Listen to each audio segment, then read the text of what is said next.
जय हिंद दोस्तों, मां हंसवाहिनी क्लासेस में आप सभी का स्वागत है। मैं राहुल सर आज आपको यूपी बोर्ड एग्जाम 2022 का जो सेट 822 AY है इसका क्वेश्चन नंबर 3 को सॉल्व करवाऊंगा और इसमें जितने भी इसके पार्ट है उन सभी पार्टों को सॉल्व करूंगा। तो आज की ये वीडियो आपके लिए बहुत ही इंपॉर्टेंट है क्योंकि इस टाइप का क्वेश्चन एग्जाम में जरूर आता है। देखिए 2022 में पूछा भी गया है।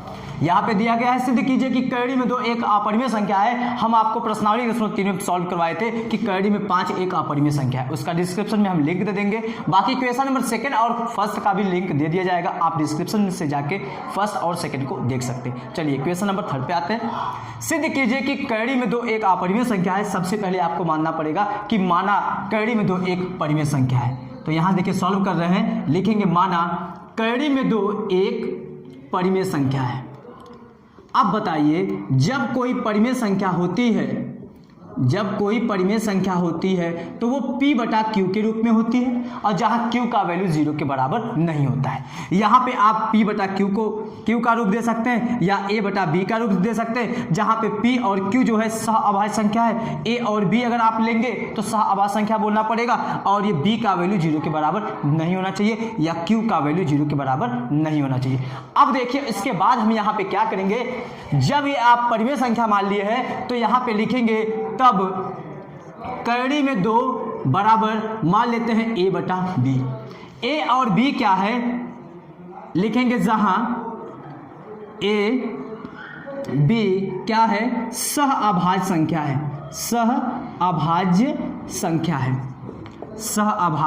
संख्या है और उसके साथ साथ B का वैल्यू बराबर नहीं होना चाहिए 0 के। ठीक है, इसे जब आप तिर्यक भेजेंगे तो मिल जाएगा यहाँ पे कैडी में 2 B बराबर A के। अच्छा, दोनों पक्षों का जब आप वर्ग करेंगे, इसके बाद दोनों पक्षों का वर्ग करने पर ठीक है, तो यहां से आपको मिल जाएगा कैडी में 2 का वर्ग 2 हो जाएगा, ये हो जाएगा B² बराबर A²। अच्छा, सह अभाज्य संख्या का मतलब होता है वह संख्या अपने से कटनी चाहिए और 1 से कटनी चाहिए और किसी संख्या से नहीं कटनी चाहिए। जैसा कि A और B सह अभाज्य संख्या है, ये बात आपको नोटिस करना है क्योंकि आगे ये काम देगा। यहाँ पे जब ऐसा मिल गया है, अब आप ये बताइए ये जो 2 है, 2 और B² का गुणा से A² बना है।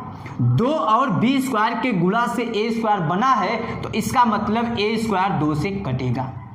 कोई संख्या जिन 2 संख्याओं के गुणा से बनेंगी जरूर उन दोनों संख्याओं से कटेंगी। आप मन में कोई 2 संख्या ऐसा लेके सोच सकते हैं। तो यहाँ पे लिखेंगे चूंकि A² 2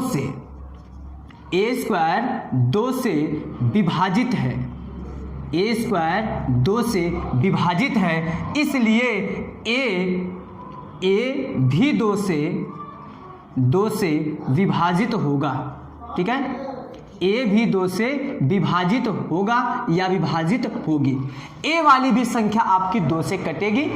जब A वाली संख्या 2 से कटेगी, अब आप ये बताइए अगर कोई संख्या किसी संख्या से कट रही है तो कहीं ना कहीं उस संख्या में उस संख्या का गुणनखंड है। जैसे हम 6 की बात करें, 6 देखिए 2 से कटेगा तो कहीं ना कहीं 2 गुणे वो नंबर रहेगा। 3 से कटेगा तो कोई नंबर रहेगा लेकिन गुणा में 3 जरूर रहेगा।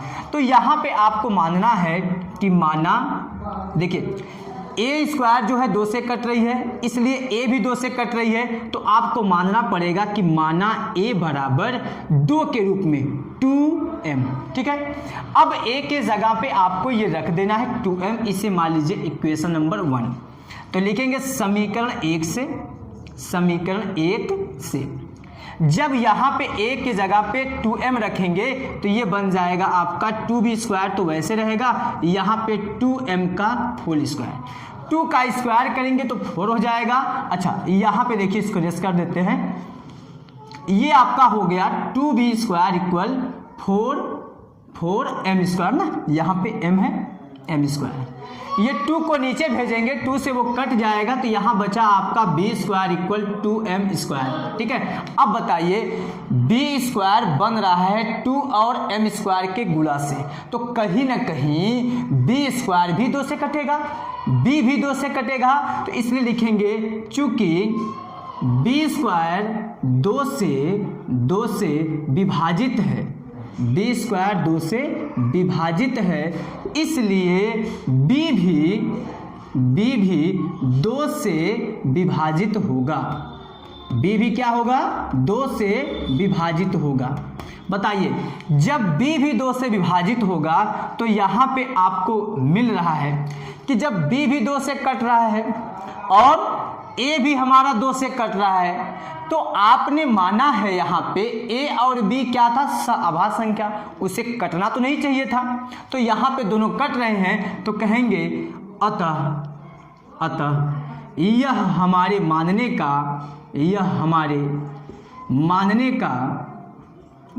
का विरोधाभास है कि ए और बी क्या है? सहअभाज्य संख्या है। मतलब हमने सहअभाज्य संख्या माना था तो ये कट क्यों गई? तो इसका मतलब ए और बी का विरोध हो रहा है कि हमारी सहअभाज्य संख्या है। जब इसका विरोध हो गया तो इसका मतलब ए बटा बी हमारी परिमेय संख्या नहीं है। तो यहाँ पे लिखेंगे अतः ए बटा बी बोले तो कैड़ी में 2 ना, ए बटा बी बराबर कैड़ी में 2 एक अपरिमेय संख्या है। क्या हो जाएगी? एक अपरिमेय संख्या है, मतलब परिमेय संख्या नहीं है। ठीक है, अब इसके चलते हैं क्वेश्चन नंबर 2 पर, ख नंबर पे। देखिएगा वो क्वेश्चन क्या दिया गया है। देखिए, इस क्वेश्चन में 2 समीकरण दिया गया है, रैखिक समीकरण, और उन दोनों समीकरणों को विलोपन विधि से सॉल्व करना है। तो क्वेश्चन दिया गया है, निम्नलिखित समीकरण निकाय को विलोपन विधि से हल कीजिए। पहला समीकरण है x/2 + 2y/3 + 1 = 0। फिर उसके बाद एक समीकरण और दिया है, सबसे पहले हम इसको सॉल्व करके बना लेते हैं, फिर उसके बाद दूसरा समीकरण लिखते हैं। यहाँ बताइए, अगर हम इसका एलसीएम ले लें और इसको उधर भेज दें, जब इसका आप एलसीएम लेंगे तो यहाँ मिल जाएगा आपको 6 मिल जाएगा, और जब 6 को 2 से भाग देंगे 3 आएगा, तो यहाँ पे गुणा करेंगे 3x प्लस, जब 6 को 3 से भाग देंगे 2 आएगा, तो यहाँ पे 2y में गुणा करेंगे तो 4y हो जाएगा, और इसे अगर आप उधर भेजेंगे तो ये हो जाएगा -1 के। ठीक है, जब इसका 3 गुणा कर देंगे तो यहाँ बन जाएगा 3x + 4y = -6 के। इसे मान लीजिए आप इक्वेशन नंबर 1। अब हम इसका जो सेकेंड इक्वेशन दिया है x - y/3 = 3 के, इसको सॉल्व करके समीकरण का रूप दे देते हैं। जब इसका आप एलसीएम लेंगे तो यहाँ 3 आएगा, यहाँ हो जाएगा 3x - y = 3 के, 3 गुणा करेंगे ये हो जाएगा आपका 3x - y = 9 के। इसे मान लीजिए आप इक्वेशन नंबर 2।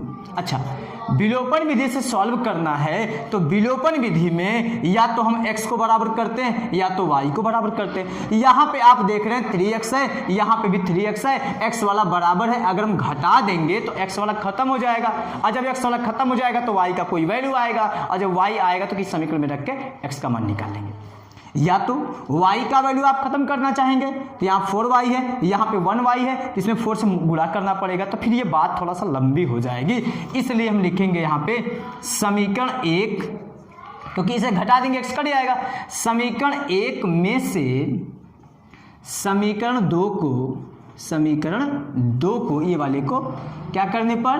घटाने पर।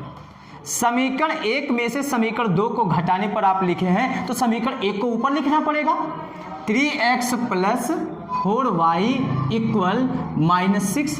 उसके बाद समीकरण 2 ये है, इसको नीचे लिखना पड़ेगा, 3x - y = 9 के। अच्छा, घटाने पर क्या होता है? चिन्ह बदल जाता है, तो यहाँ से आपका ये यूज हो रहा है विलोपन विधि। कौन सा विधि? विलोपन विधि। ठीक है, तो विलोपन विधि द्वारा हम ये यूज कर रहे हैं, और यहाँ पे घटाने पर क्या होगा? ये चिन्ह बदल जाएगा, ये प्लस से माइनस हो जाएगा, और ये माइनस है ये प्लस हो जाएगा, ये प्लस से माइनस हो जाएगा, ये कट गया, ये 4y है और ये 1y दोनों प्लस में है, तो यहाँ हो गया 5y = ये -9 है, ये -6 हो गया, जुड़ जाएगा ये -15, और जब 5 नीचे भेज देंगे तो y = हो जाएगा -15/9। 5 3 जा 15, y इक्वल हो गया -3। अब ये y का वैल्यू चाहे आप समीकरण 1 में रखिए चाहे समीकरण 2 में, तो यहाँ पे देखिए हम लिखते हैं समीकरण जो भी आपको आसान लगे उस समीकरण में रखिए ताकि गुणा कम करना पड़े। देखिए समीकरण 1 ये है, समीकरण 2 ये है, तो क्यों ना हम इसमें रख देते हैं समीकरण 2 में। तो समीकरण 2 में y इक्वल -3 रखने पर, ठीक है, तो यहाँ पे y के जगह पे रखना है तो बाकी सब तो उतार लेंगे।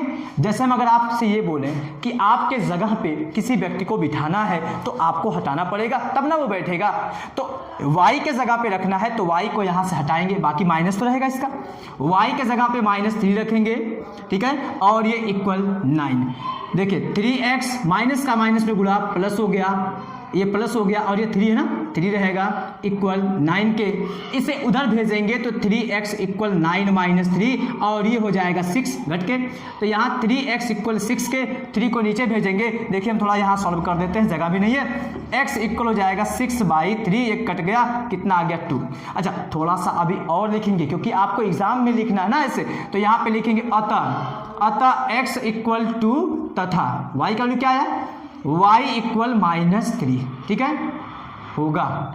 ये आपका हो गया जवाब, और जितने नंबर का ये होगा 2 नंबर का है, आपको 2 नंबर पूरा मिलेगा, कोई नहीं काट सकता है।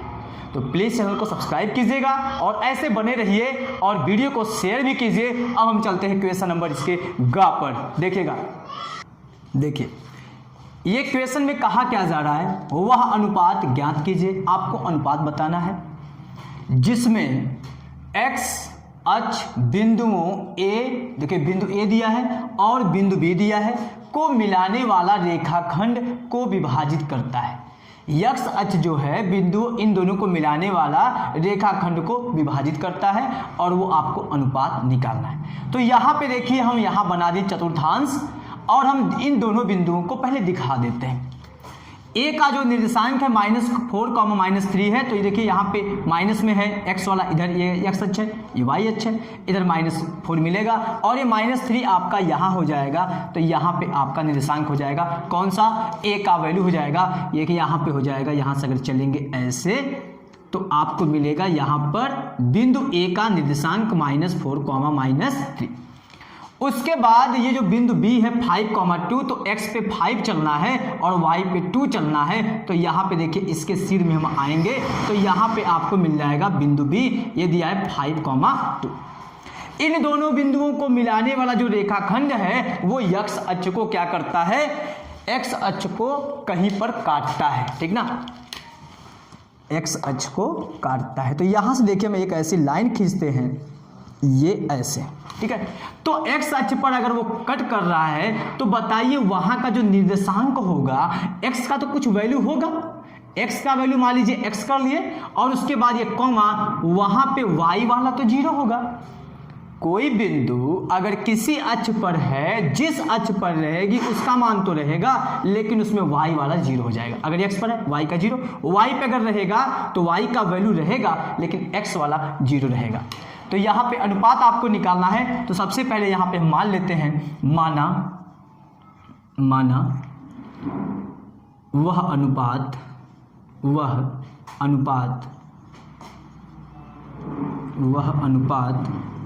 M1 तथा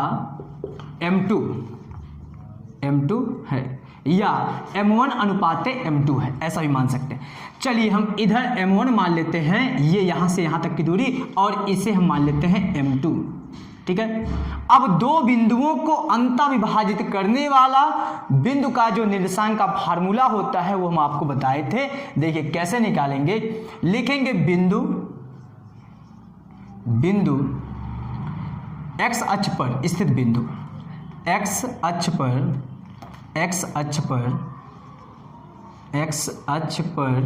स्थित बिंदु, इसका कोई नाम दे दीजिए, चलिए मान लेते हैं C का निर्देशांक, बिंदु C का निर्देशांक बताइए। उसमें जो आपका x निर्देशांक होगा तो आप लिखेंगे x बराबर, यहाँ पे लिखते हैं ना m1 x2 plus m2 x1 बटा m1 प्लस m2, यही ना, या तो यहाँ पे m2 x1 plus m1 x2 बताइए, ऐसा होता है। यहाँ पे x का वैल्यू नहीं पता है, x वैसे रहेगा। अच्छा, m1 का मान आप m1 ही रखेंगे क्योंकि वही माने हैं। x2 मान लीजिए, अगर इसे आप m1 माने हैं तो x2 ये वाला लेंगे, ठीक है। 5 दिया है तो यहाँ पे लिखेंगे m1 और ये गुणे 5, फिर उसके बाद प्लस m2 का वैल्यू ये वाला है, c से b तक की जो दूरी है m2 है। और उसके बाद जब x1 लेंगे तो इधर वाला निर्देशांक लेंगे x वाला, यहाँ दिया है -4 और बटा m1 प्लस m2। जब इसका गुणा करेंगे x इक्वल हो जाएगा 5m1 और ये प्लस का माइनस में गुणा माइनस हो जाएगा 4m2 बटा m1 प्लस m2, ये होगा। अब उसके बाद आपको इसको देखिए हम रेस कर देते हैं, y निर्देशांक निकालते हैं। y निर्देशांक देखिए कैसे मिलेगा, जब यहाँ पे लिखेंगे y निर्देशांक तो y इक्वल फार्मूला वही रहेगा m1 y2 plus m2 y1 बटा m1 प्लस m2। बताइए y निर्देशांक तो 0 है, इसलिए यहाँ पे 0 रखेंगे, ये इक्वल m1 का मान अगर ये है, m1 आप माने हैं तो m1 के बाद y2 चाहिए होता है तो ये 2 है। जब यहाँ पे 2 रखेंगे, देखिए 2 प्लस m2 का मान ये वाला है तो यहाँ पे m2 और गुणे y1 का वैल्यू यहाँ से लेंगे, y1 का वैल्यू -3 दिया है, -3 और बटा m1 प्लस m2। अब हम देखिए फिगर को थोड़ा रेस कर देते हैं, ठीक है, ये हटा दिए। अब उसके बाद जब इसका गुणा कर देंगे और देखिए इसका जब त्रियक भेजेंगे ये पूरा खत्म हो जाएगा, ये 0 बराबर, जब इसका गुणा करेंगे 2m1 प्लस का माइनस में गुणा -3m2। अच्छा ये बताइए, अगर हम इसको इधर लेके चले आए तो 3m2 बराबर हो जाएगा 2m1 के। अच्छा यहाँ से जब m2 निकालेंगे, m2 बराबर हो जाएगा 2m1 बटा 3। ऐसा भी कर सकते हैं, या तो आप देखिए यहीं से मान भी निकाल सकते हैं। कैसे? 2m1 इक्वल 3m2, तो m1 बटा m2 चाहिए, अनुपात चाहिए, तो m1 बटा m2 बराबर हो जाएगा 3/2। ठीक है, ये आपका अनुपात हो गया। और वैसे इसका कोई काम नहीं रहा, अगर इसमें मान रखना होता देखिए तब भी हम निकाल सकते हैं। यहाँ से अगर m1 का मान निकाल लें तो इसमें रख के भी आपको x का वैल्यू मिल जाएगा, लेकिन आपको ये बिंदु नहीं पता करना है। x अक्ष बिंदुओं इतने को मिलाने वाला रेखाखंड को अनुपात में विभाजित करता है, तो आपको केवल अनुपात बताना था। अनुपात बताना है तो केवल आप y लेके चल सकते हैं। अगर आपको ये बिंदु भी पता करना रहता जो बिंदु पर काटा है, तो यही आप यहाँ से मान निकाल के चाहे m2 का चाहे m1 का यहाँ पे रख देते ना, तो आपको x का मान मिल जाता। तो इसका कोई मतलब नहीं रहा। बाकी आप यहाँ से वहाँ तक सॉल्व करके m1 m2 का अनुपात निकाल सकते। अब चलते इसके नेक्स्ट क्वेश्चन पर। ये देखिए आपका क्वेश्चन नंबर 3 का लास्ट क्वेश्चन है। दो ठोस लंबवृत्तीय शंकु समान ऊंचाई के हैं, उनके आधारों की त्रिज्याएं दे दिया है r1 और r2 है। उन्हें गलाकर समान ऊंचाई के एक बेलन के रूप में परिवर्तित किया जाता है। देखिए दो शंकु दे दिया और उसकी ऊंचाई जो है समान ऊंचाई के हैं, ये दोनों क्या है? समान ऊंचाई के हैं, लेकिन किसी की त्रिज्या छोटी है, किसी की बड़ी है। एक की मान ली r1 है और दूसरे की है r2। ठीक है, अब जब इनको गलाएंगे तो दोनों मिलके एक बना लेते हैं बेलन। एक क्या बनाते हैं? बेलन। और ये जो बेलन की ऊंचाई है और उसी के ऊंचाई के बराबर है जितना शंकु का है। देखिए सबसे पहले मान लेंगे माना शंकुओं की ऊंचाई क्या है? h है, और जो बेलन बन रहा है मान लेते हैं बेलन की ऊंचाई भी h है। अब आपको बताना है कि सिद्ध कीजिए कि इसकी जो त्रिज्या है, इसकी त्रिज्या ये है। ठीक है, अब देखिए हम कैसे सिद्ध करते हैं। सबसे पहले यहाँ पे लिखेंगे माना शंकु की ऊंचाई, शंकु तथा दोनों का है ना, सबका है, शंकु तथा बेलन की ऊंचाई क्या है? h है, तथा बेलन की त्रिज्या मान लेते हैं अभी बेलन की त्रिज्या जो है कैपिटल R है। अब बताइए जब दोनों शंकुओं को आप गलाकर बेलन बनाएंगे तो दोनों शंकुओं का आयतन बेलन के आयतन के बराबर होगा। कहेंगे चूंकि दोनों शंकु से क्या बनता है? बेलन बनता है। अतः क्या लिखेंगे? बेलन का आयतन बराबर दोनों शंकुओं का आयतन ना, दोनों शंकुओं का आयतन, क्योंकि दोनों को पिघलाया गया है, दोनों को गलाया गया है, दोनों शंकुओं का आयतन। अब देखिए हम यहाँ पे सॉल्व करते हैं। अब इस क्वेश्चन को रेस कर देते हैं। आपको क्वेश्चन समझ में आ गया होगा कि क्वेश्चन में क्या कहा गया है।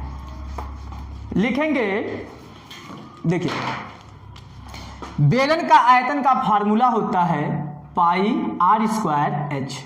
तो यहाँ पे बेलन की त्रिज्या आपने आर अभी माना है, तो पाई आर स्क्वायर, और इसकी ऊंचाई वही है जो शंकु का है, तो यहाँ पे एच इक्वल, ये बराबर होगा दोनों शंकुओं के आयतन के। तो शंकु का आयतन का फार्मूला होता है 1/3 पाई आर स्क्वायर एच। लेकिन पहले शंकु की त्रिज्या r1 है, इसलिए यहाँ पे r1, और उसकी भी ऊंचाई h है, बेलन की भी ऊंचाई h है, दोनों शंकुओं की ऊंचाई h थी। तो यहाँ पे ये पहले का आयतन हो गया, फिर प्लस यहाँ पे फिर लिखेंगे 1/3 पाई, और ये दूसरे की त्रिज्या r2 का स्क्वायर, और यहाँ पे h। अब बताइए, यहाँ पाई और h कॉमन अगर ले लेते हैं तो यहाँ से आपको मिलेगा ये r स्क्वायर केवल इधर, ठीक है, अलग कर दिए थोड़ा सा। यहाँ पे 1/3 को कॉमन कर लिए, पाई को कॉमन कर लिए, और ये h को भी कॉमन कर लिए, पाई को भी कॉमन कर लिए और h को भी कॉमन कर लिए। तो यहाँ पे आपको मिलेगा r1 का स्क्वायर प्लस r2 का स्क्वायर। ये बताइए, h से h कट जाएगा, पाई से पाई कट जाएगा, तो यहाँ पे लिखेंगे r स्क्वायर इक्वल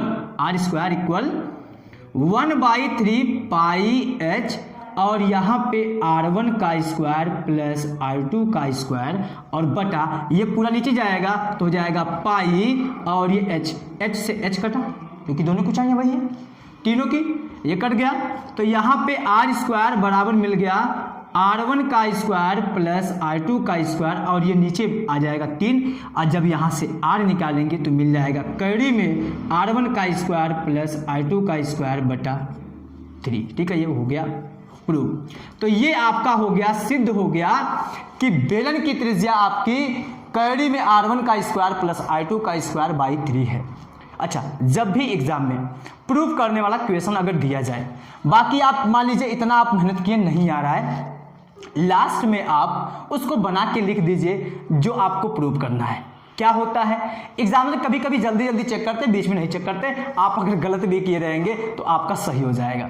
ठीक है, तो आशा है कि आपको वीडियो पसंद आया होगा, और अगर पसंद आया है तो प्लीज़ चैनल को सब्सक्राइब कीजिएगा और बेल आइकन को जरूर प्रेस कीजिएगा, ताकि आप राहुल सर का ऐसे सपोर्ट करते रहिए। थैंक्स।